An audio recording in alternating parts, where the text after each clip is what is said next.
यहाँ जांजगीर चांपा के ऐतिहासिक धरती पर उपस्थित ये जनसमूह, मेरे नौजवान छोटे भाई, मुझसे बड़े उम्र में मेरे भाई, बड़े बुजुर्ग, छोटी बच्चियां, छोटी बहनें, बड़ी बहनें और मेरी माएं जो सामने बैठी हैं, मैं आपका बहुत बहुत धन्यवाद करता हूं, क्योंकि बहुत लंबे समय से आप यहाँ। ये सिर्फ तस्वीरें नहीं हैं जो हमारे बाईं तरफ लगाई, जिनको हमने नमन किया, जिनमें महात्मा गौतम बुद्ध, संत शिरोमणि गुरु घासीदास जी और विश्व रत्न डॉक्टर बाबा साहब अम्बेडकर तस्वीरें आप लोगों ने लगाई। ये तस्वीरें नहीं, ये इतिहास है और इनमें से हर एक जीवन में दुनिया को कुछ ना कुछ दिया। भारत में भी बहुत कुछ दिया, दुनिया को में भी बहुत कुछ दिया। दुनिया में शांति का संदेश महामानव तथागत बुद्ध ने दिया, पूरी दुनिया में, सिर्फ भारत में नहीं, पूरी दुनिया में। चाइना हो, जापान हो, कोरिया हो, सभी जगह पे। फिर इस धरती पर मन के एक समान, मानव एक समान, मानवता का जो भाईचारे का जो संदेश है, वो गुरु घासीदास जी ने दिया। उनकी मूवमेंट बहुत मजबूत मूवमेंट है। उनकी मूवमेंट से बहुत बड़ा परिवर्तन जो है वो छत्तीसगढ़ में हुआ है।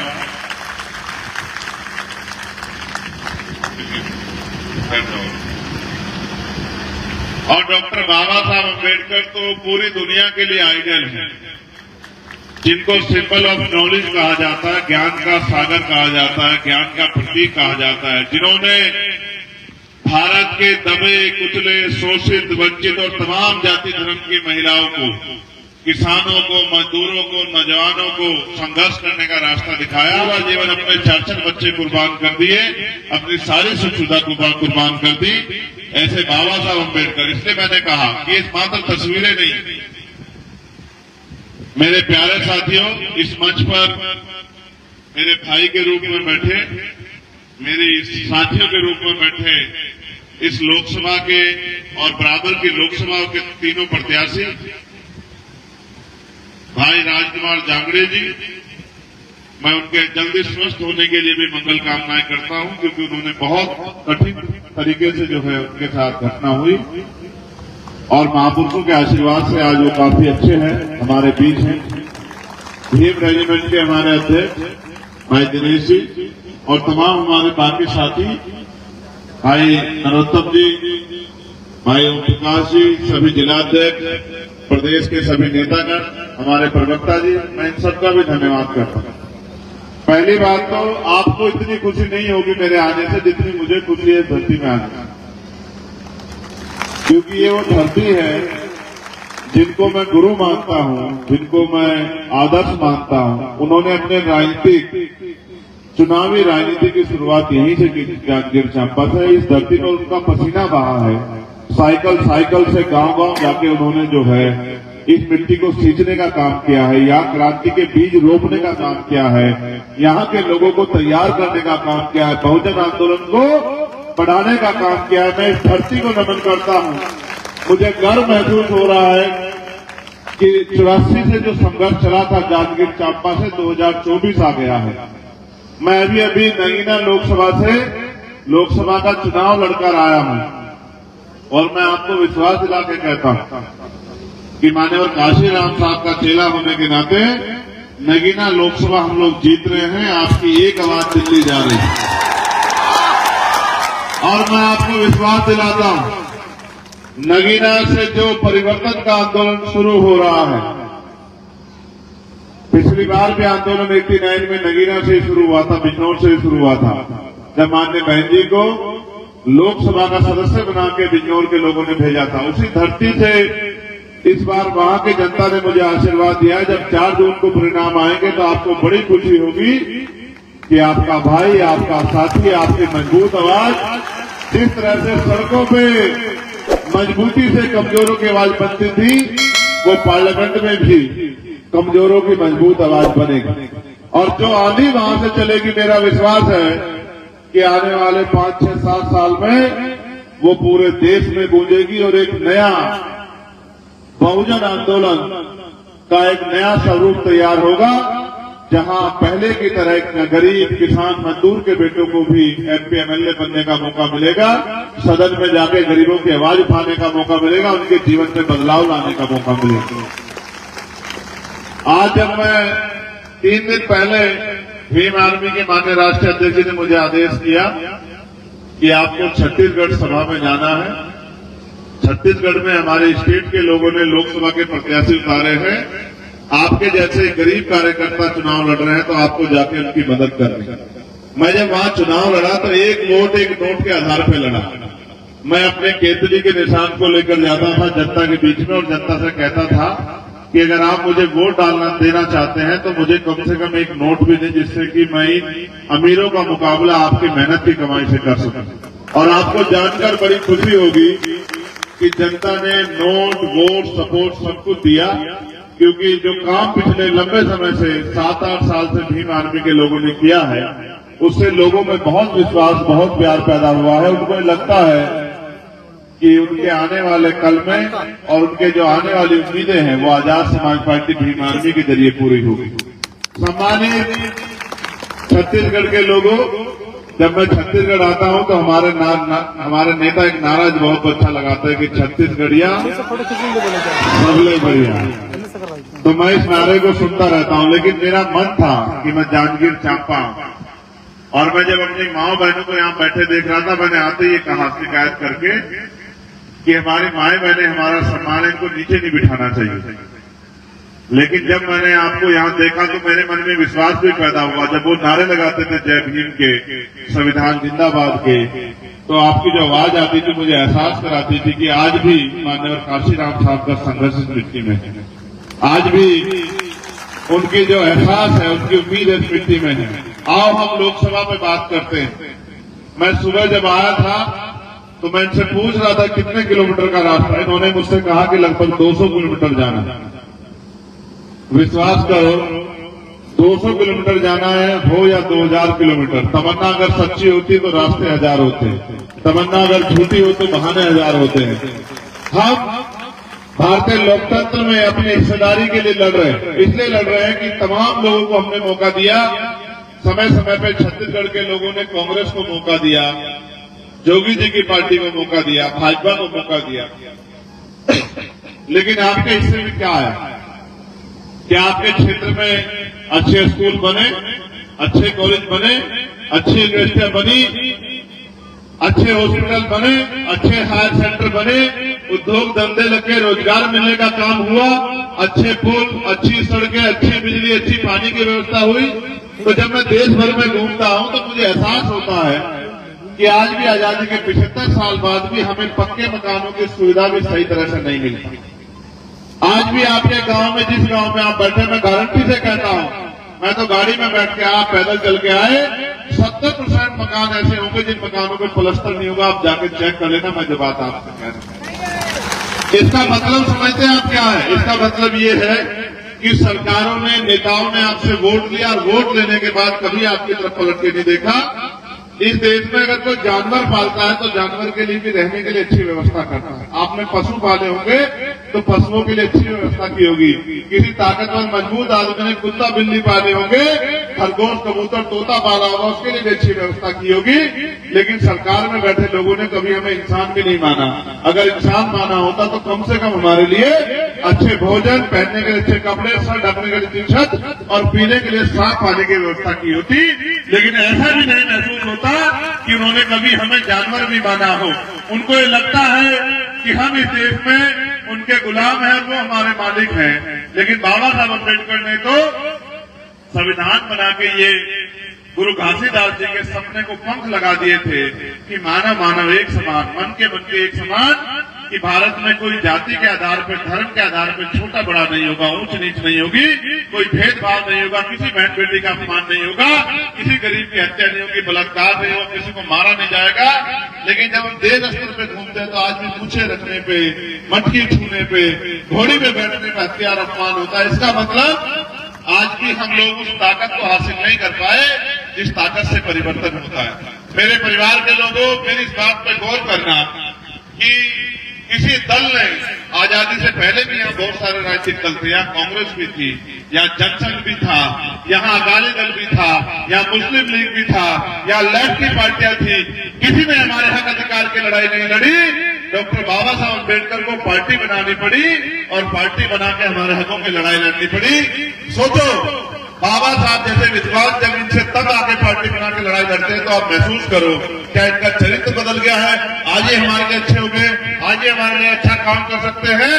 जिस तरह से लंबे समय तक हम लोग कांग्रेस से उम्मीद लगाए रहे कि ये हमारी जिंदगी बदलाव करेगी, कांग्रेस के जाने के बाद 10 साल से केंद्र में भाजपा का शासन है और भाजपा के शासन में हमारे तन से कपड़ा भी छीनने का काम कर दिया।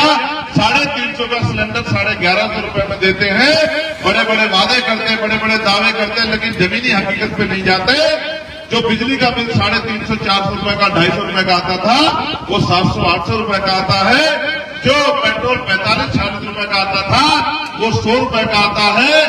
आज आप यहाँ से किसी बाजार में जाते होंगे, आप चेक करके देखो अब से 10 साल पहले कितना किराया लगता था और आज कितना किराया लगता है। आपका नजदीकी बाजार कौन सा पड़ता है पता? नजदीकी बाजार कौन सा पड़ता है आपका, जहाँ मार्केट में सामान लेने जाते हैं? मालपुरा, माल खरोदा। आज बताओ, माल खरीदा जाता है कितना पैसा लगता है? कितना पैसा लगता है माल खरीदा जाने का? 500। और 10 साल पहले कितना पैसा लगता था? 100 से 200 रुपए। यानी कि महंगाई तो 5 गुना बढ़ गई। आमदनी बढ़ी है क्या? बड़ी आमदनी 250-300-400 रुपए मिलते हैं मेहनत मजदूरी के। 300-400 रुपए की मेहनत मजदूरी से आप इस देश में करोड़पति लखपति नहीं बन सकते और ना ही सुख सुविधा हासिल कर सकते हैं। 300-400 रुपए की मेहनत मजदूरी से आप अपने बच्चों को अच्छे स्कूल में पढ़ा भी नहीं सकते हैं, अच्छा भोजन भी नहीं खिला सकते हैं, अच्छे कपड़े भी पहनने को नहीं दे सकते। बस 2 टाइम का रोटी बड़ी मुश्किल से आपको आप उन तक दे सकते हैं। और इन सरकारों ने आज तक हमारा मजाक उड़ाने के अलावा किया क्या है? लेकिन आप महसूस करो, 34 साल पहले इसी धरती पे मेरे गुरु मान्यवर काशीराम साहब आपको समझाने आए थे। जब उन्होंने जांजगीर चांपा से चुनाव लड़ा तो आपने उनका पूर्ण रूप से साथ नहीं दिया।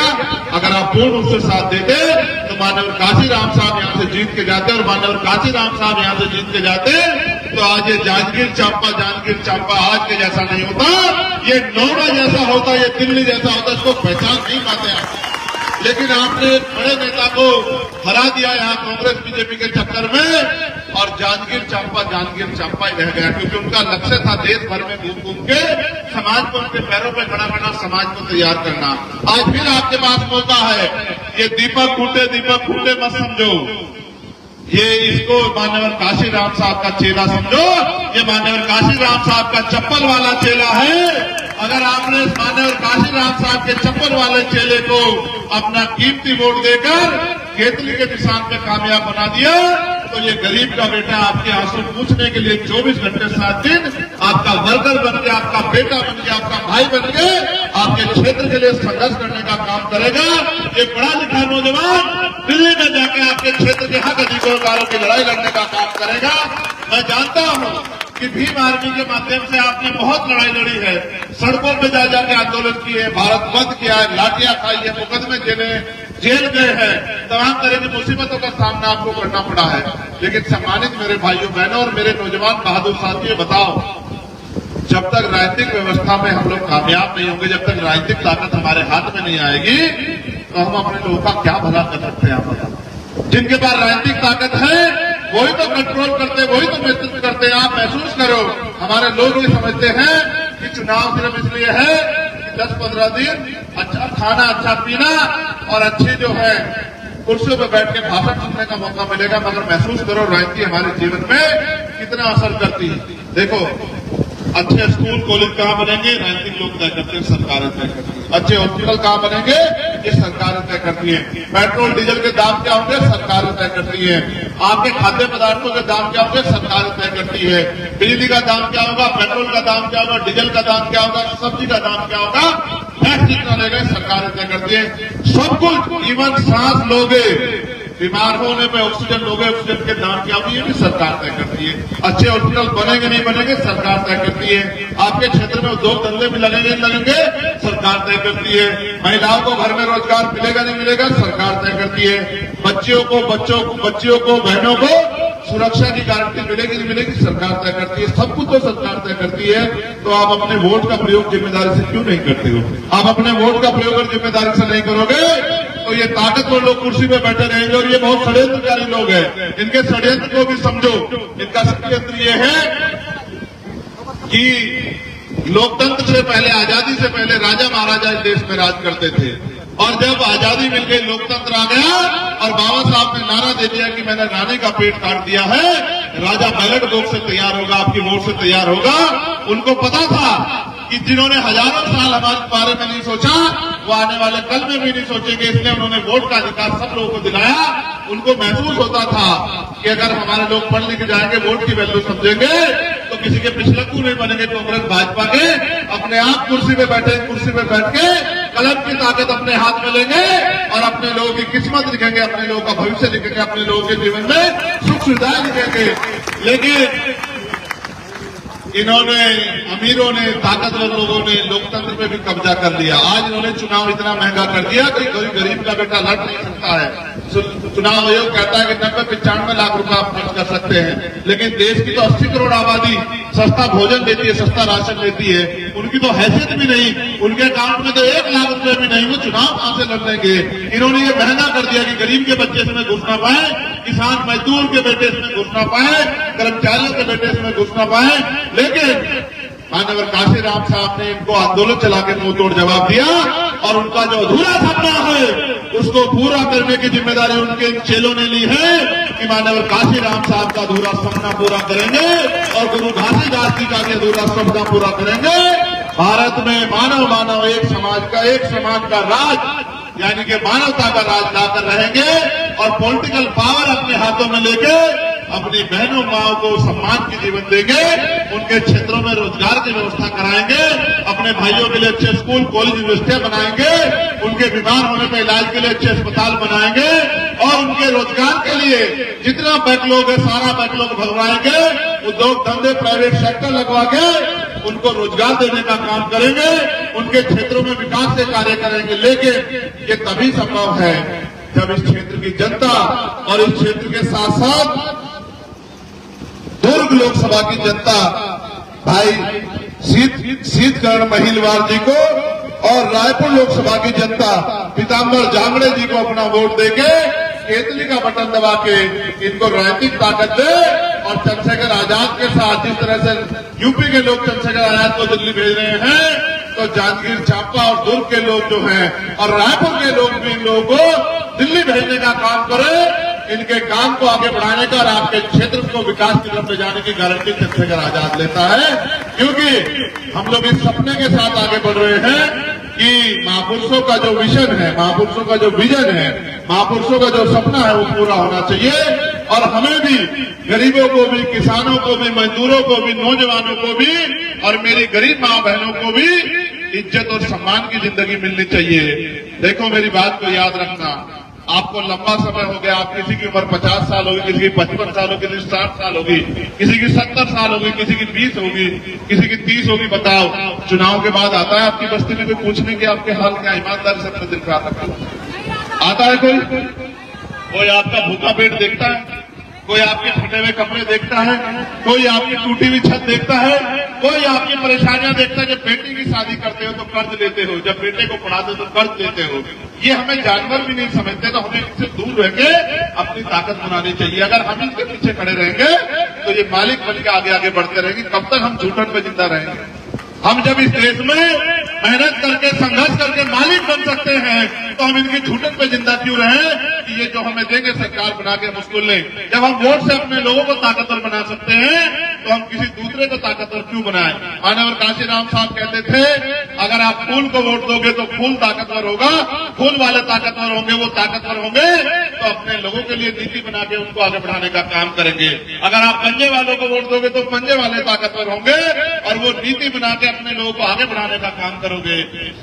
अगर आप केतली वालों को वोट दोगे तो केतली वाले ताकतवर होंगे, आप सब लोग ताकतवर होंगे और केतली वाले नीति बनाकर आपको आगे बढ़ाने का काम करेंगे, आपके आंसू पूछने का काम करेंगे। मैं तो अपने कंधों पे बहुत बड़ी जिम्मेदारी लेके निकला और मैं आपको विश्वास दिला के कहता हूं, अगर आपने हम लोगों का साथ दिया तो वो दिन दूर नहीं कि छत्तीसगढ़ में भी एक नई क्रांति पैदा होगी, छत्तीसगढ़ में भी एक नया उजाला आएगा, गरीबों के घरों तक भी सुख सुविधा रोशनी पहुंचेगी और गरीबों के जितना की राजनीतिक सत्ता वो चाबी है जो सारी परेशानियों का हल कर देगी। मैं आपको गारंटी से कहता हूं, छत्तीसगढ़ के लोगों अपनी सारी समस्या को कागज पर लिखकर एक लिफाफे में बंद करके चंद्रशेखर आजाद को दे दो और अपनी वोट की ताकत भी चंद्रशेखर आजाद को दे दो। फिर देखो कि आपकी वोट की ताकत के जरिए किस तरह से आपकी समस्याओं का हल जो है चंद्रशेखर आजाद और हमारी ये पूरी टीम, हमारी पूरा फौज, हमारा पूरा परिवार, हमारे तमाम नेता मिलकर जो है करके दिखाते हैं। लेकिन अगर आप किसी दुश्मन की बातों में अगर आपने उनको वोट कर दिया तो वो वोट लेके अगली बार 5 साल बाद ही आपको दिखाई देंगे, 5 साल नहीं दिखाई देंगे, 5 साल आपकी बात नहीं करेंगे और आप फिर ये सोचोगे कि हमने इतनी बड़ी गलती क्यों की। तो आजमाओगे तो वही मिलेगा जो मिलता है। इसलिए मैं आपसे अपील करता हूं, 7 तारीख को जब आप अपना वोट डालने जाएं तो एक एक वोट केतली के निशान पर डालकर केतली को कामयाब करें और मेरे भाइयों को लोकसभा में भेजने का काम करें, इनको राजनीतिक ताकत देने का काम करें। और जो हमारे प्रदेश भर के जो नौजवान हैं उनसे मैं कहूंगा कि वो अपने दोस्तों, साथियों, रिश्तेदारों को फोन करें, वो लोगों से अपील करें कि वो हमारे तीनों प्रत्याशियों को वोट डालने का काम करें और एक एक वोट देके जो है इनको राजनीति में कामयाब करने का काम करें। आप यहाँ लंबे समय से टिके हुए हो और हमारे साथी ये कह रहे थे बार बार नारे में कि हमें भाई संविधान की रक्षा भी करनी है। मैं आपको ये कहना चाहता हूं भाई, ये संविधान की रक्षा हम नहीं कर सकते, ये संविधान तो हमारी रक्षा करता है, ये संविधान है। तो आज एक प्राइमरी स्कूल के मास्टर का बेटा अच्छे कपड़े पहन के आपके सामने खड़ा है और ये गरीब किसान मजदूर के बेटे भी अच्छी कुर्सियों पर बैठे हैं, इनके लिए बढ़िया कूलर लगा है, बढ़िया टेंट लगा है और आप भी कुर्सियों पर बैठे हो तो इस बाबा साहब अम्बेडकर के संविधान की वजह से बैठे हो। इस संविधान को ताकत दो, इस संविधान में दी गई ताकत को अपने हाथ में लो, फिर आपको कोई आगे बढ़ने से नहीं रोक सकता। मैं आपसे पुनः अपील करूंगा कि मेरी इस बात पे आप गौर करना और हर आदमी अपने दोस्तों, साथियों, रिश्तेदारों को खबर पहुंचा के और हमारी तीनों लोकसभाओं में, लोकसभा जांजगीर चांपा से दीपक कुमार फूटे जी को वोट करके केतली के चुनाव निशान पर वोट करके इनको कामयाब बनाए, इनको ताकत दें। दुर्ग लोकसभा से शीतकरण महिलवार जी को केतली के निशान पर वोट देके चंद्रशेखर आजाद के हाथों को मजबूत करें और इनको कामयाब बनाएं। और रायपुर लोकसभा से पीताम्बर जांगड़े जी को केतली के निशान पर वोट करके इनको कामयाब बनाएं, अपनी वोट का इस्तेमाल करें। ये वोट हमें बिकने के लिए नहीं मिली, वोट हमें गुलामी से मुक्ति के लिए मिली है। और अपनी नींव मजबूत कर लो, जो बिल्डिंग अच्छी बने। इसलिए मैं अपने तीनों प्रत्याशियों से कहूंगा कि वो यहाँ आ जाएं और मैं अपने नेताओं से भी कहूंगा कि वो भी पहली पंक्ति में आ जाएं। मैं उनसे अपील करूंगा कि वो पहली पंक्ति में आ जाएं। हम सब लोग यहाँ उपस्थित जनसमूह से ये अपील करेंगे कि वो इन हमारे प्रत्याशियों को और हमारे नेताओं के संघर्ष को ध्यान में रखते हुए एक एक वोट केतली के निशान पर डालने का काम करें और इनको लोकसभा भेजने का काम करें। मैं आपसे अपील करता हूं कि 7 तारीख का दिन होगा और आपका चुनाव चिन्ह क्या है, जरा जोर से बता दो। और का चिराग है, देखो जैसे जैसे केतली मजबूत होगी वैसे वैसे ये हमारे प्रत्याशी मजबूत होंगे और जैसे जैसे मजबूत होंगे फिर आपको किसी के आगे हाथ फैलाना नहीं पड़ेगा। आप मांगने वाले नहीं बचोगे, आप देने वाले हो जाओगे, क्योंकि जिनका राजकाज होता है उनके हाथ नहीं फैले होते। इसलिए बताओ 7 तारीख का दिन होगा। मेरी आवाज ज्यादा आपकी कम है, जोर से बताओ क्या चुनाव चिन्ह होगा। मोहर लगेगी, वोट पड़ेगा, बटन दबेगा, बटन दबेगा।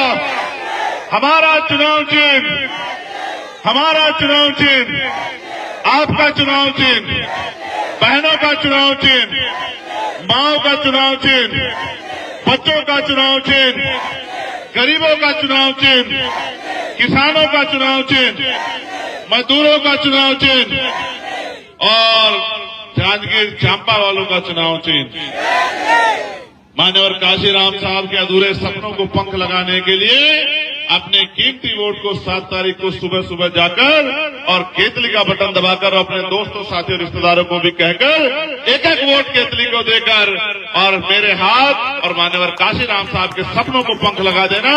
बहुत बहुत धन्यवाद। जय भीम, जय भारत, जय संविधान।